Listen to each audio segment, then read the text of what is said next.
สวัสดีค่ะ Welcome to Wat Puthawararam Facebook, and today we are having the Dhamma talk with the three guests over here, Ben, Gunnar, and Nong Pim. Today at Wat Julian or Wat Puthawararam we have the meditation retreat, so we would like to talk to these guests about the perspective of the meditation. We'll start from Ben, the instructor today. Hi Ben. Hi Ben. So for Buddhism meditation, what is the perspective, or what is the core perspective that we need to have for the meditation? The meditation practice that I teach is a form that says stop the thinking, stop everything, but just pay attention to just what is right in front of you. So if you're feeling some pain, or you're feeling hunger, or you're feeling tiredness, just know it for what it is. Don't judge it. There it is. And you begin to see, as you practice more and more, that this inevitably changes from one moment to the next. And by saying, no, this tiredness has to stay with me for the rest of the day, and then it changes, we introduce the element of suffering that the Buddha talked about. By grabbing onto something, clinging to it, we produce discomfort in our lives. And so one of the purposes of a meditation practice is to become more aware of just what is, and allowing it to change. If we choose to act on what we're observing or noting, then we can make wise choices and reduce the amount of suffering we have in our lives. Wise choices may include not doing anything about what has popped up, or it may be just to choose this course of action over that course of action. So this is how I apply what I've learned in my meditation practice, and want to share that liberating idea that you don't have to make your life miserable. You can just allow things to unfold, make wise choices in your life, and go through the life as peacefully as possible. And for the newbies, like for anyone who have never practiced meditation before, what is your best advice for those who would like to start meditation? Breathe and walk. Breathe and walk. Good advice. Because this practice really is learning how to pay attention to something we don't pay attention to. We don't really look closely at the breath. We don't really look closely at our walking. We certainly don't look very closely at our thoughts, other than to get involved and wrapped up in them. Okay. Instead of just seeing it for what it is. Oh, there's a thought, there's a feeling, there's an emotion, there's a sensation in my body. Oh, there's my left knee aching me, my back is aching me. And just allowing everything to just rise and fall as nature will let it happen. So that means that we don't necessarily need to close our eyes. We can just That's correct. open eyes, just breathe and walk. That's how it begins. Okay. Most people do find it much easier to close your eyes because you're able to focus in on you instead of the people around you or the circumstances. But there are people who can't do that, don't want to do that, and will practice with their eyes open. Many Buddhist statues show him with slit eyes. Mm-hmm. So he's just seeing a little bit. But what is really going on inside the Buddha is his mindfulness. Whatever comes up in his vision, he's seeing it just for the way it is. Others can practice with their eyes wide open. I never was able to do that. But so I do practice with my eyes closed, and of course that has some challenges too as you begin to get tired. Yeah. Yes. That's when it's really helpful to open your eyes and begin to see other things.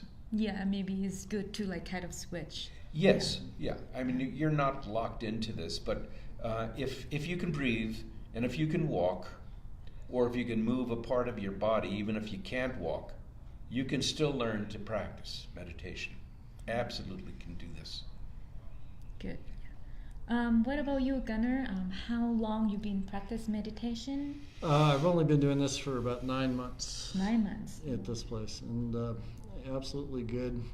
Having the combination of the sitting meditation and the walking meditation is very helpful because you get a different aspect to meditation, and it allows for variation instead of just sitting in one place for a long time, and that provides a lot of insight, especially in the walking meditation. And of course the community at this temple here, the Deverwatt, is very helpful just in the standpoint of having a community to belong to, and that's very important, and feeling secure and feeling good about the practice and feeling that that's really helpful in the sense of come here and my worries are very little, and very friendly environment. Ben's very helpful. He lives out of town, but he answers my calls, so that's good. And, that's very nice. That's very good. There you go. Oh no, not this guy again. But anyway, he puts up with it. And no, it's very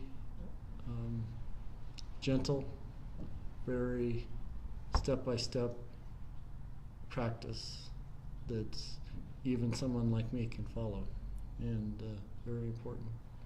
So what made you, like 9 months ago, what made you start meditation? Well, I've done meditation before, but I see. at other different nationalities of Buddhism, but this one has been most comfortable. I came by this by accident because they have the 9 Health Fair, which is a thing. Oh, yeah. And I needed another place to volunteer at 9 Health Fair. Here in Wat Phut Thawara Ram in Denver? Yeah. I see. And so I came, and then Ben's flyer was on the wall, and that was the next weekend. Oh. And so that's how it all got started. So far that you've been practicing this kind of meditation, have you ever experienced any like challenging that you would like to share, and how you overcome them?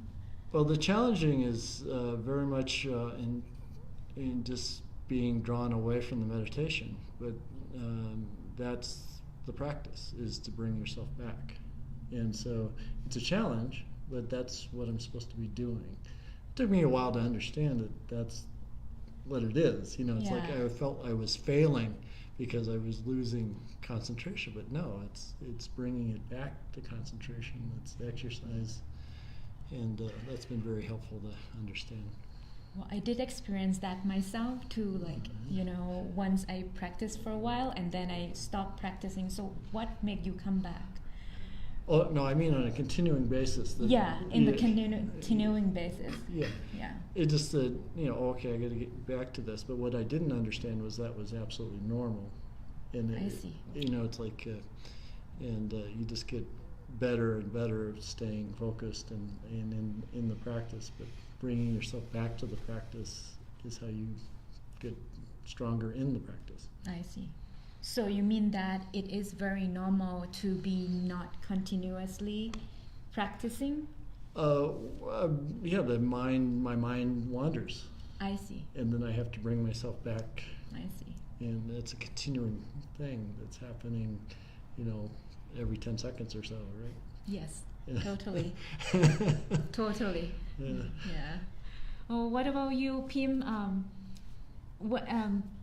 How long that you've been practicing, and what is the how can you use the meditation in the daily life? So my first time I practicing in Thailand when I'm in college, and just went to the temple with my family and be around, and that is I get used to how to do the meditation. And when I came here, I stopped practicing because I don't know or I don't have the community that people are together to do it until I know Ben. I came here and then you are having retreats at that time. So I talked to Ben and so that I gave the email and then I got the invitation. So this is my first time here to join the meditation. And it's good to come back to practicing again. Yes. Do you see any difference in your daily life because of the meditation? It's help you more calm and know yourself, know your emotion. You're not gonna be like anger or use your emotion like okay, I'm hungry, I need to eat right now, or something happened with your job, you have to deal with it. And if you have calm mind or you know yourself, you know your emotion, you can control, and then you notice it and deal with it, and it's gonna be away, go away, and you can continue working normally. Yes, that is help. Yeah, so it makes you more calm and like cope with life obstacles easier with the meditation, right? I see. All right. Before we leave today, I have one last question to ask Ben as the instructor. Like, just in short, why we need to meditate? For me, it was very simple. It's something I had to do. I needed to find something that fulfilled me spiritually, brought me a deep understanding as to how I work, how the world works, the universe works, without the strings that organized religion brings to many seekers. And it took me a long time to find what really did work, but this meditation practice is a voyage of discovery. It has been for me. And what works for me doesn't necessarily work for everyone else, but I am free to pursue this deep-seated desire to practice spiritual path without any strings at all. Yes. So I feel completely free to follow my path. And the folks who come to learn this practice, for some it works very well, others not at all, and that's fine. We're all very individual, very different from one another, and but for me it was something that started at childhood and hasn't ended. There you have it. Yeah. So you practice in order to practice and to be free from any life obstacle and circumstances. Yes. I see. Well, thank you everyone for joining this Dhamma talk today, and I hope people in Facebook will get some life lesson or would like to meditate. And tomorrow at Wat Puttawararam, 4801 Julian Street, we also have meditation retreat from 9 a.m. to 3 p.m. So if anyone would like to come and join and Ben as the instructor, if you have any question, today I hope you get any perspective of the meditation and maybe start meditation today. Thank you everyone for joining today. Thank you. สวัสดีค่ะ